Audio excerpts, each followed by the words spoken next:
Ayan nga po, no, ika nga po nila, ito daw po yung mukha ng in love at hindi maka-get over sa mga nangyari especially sa vlogging po So masasabi mo po talaga na solid po yung samahan nila.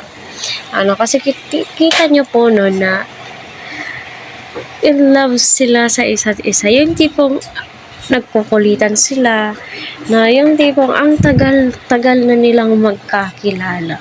Yung tipong nakapag-adjust na po sila sa ugali po nila. Di ba? Kita niyo si Eds, ngayon ko lang po siya nakita na ganyan po siya kasaya.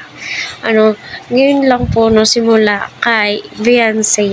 So, alam niyo naman po, ay tutok na tutok po tayo noon kapanahonan ni Shena at kay Miss E. Pero, sabi mo po talaga, iba yung saya.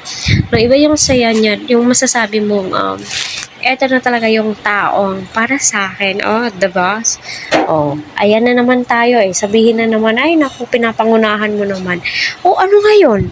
Wala naman pong problema kung pinapangunahan. Kasi nga po, although masasabi mong secured na di ba? Masasabi mong secured na po sila sa isa't isa. Unang-una sa lahat. Si Beyonce, yung katangian po niya, hindi po siya yung tipong materialistic. Kumbaga siya yung material wife. Yung term ko po na materialistic, yung bili ng bili, yung ganon, hindi po yung words na nakakasira sa kanila, 'di ba? Material wife, 'di ba? Yung sabing ganon kasi unang-una sa lahat, masinop siya sa pera, maalaga siya, maalalahin. Ay, yun na nga po, maalalahanin lahat. 'Di ba? Kaya makikita mo talaga na wow, ito na ba talaga? Siya na ba talaga, 'di ba? Tayo naman po is na-excite sa galawan po talaga nila para sa kanilang dalawa na rin po.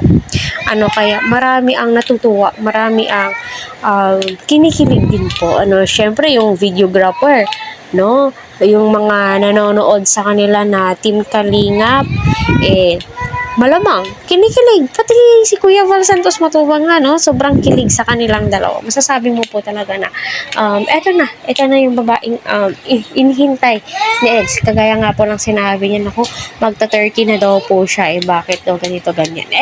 Kung willing to wait naman po, kung willing naman po si Beyonce na tanggapin ka sa buhay niya, why not, 'di ba?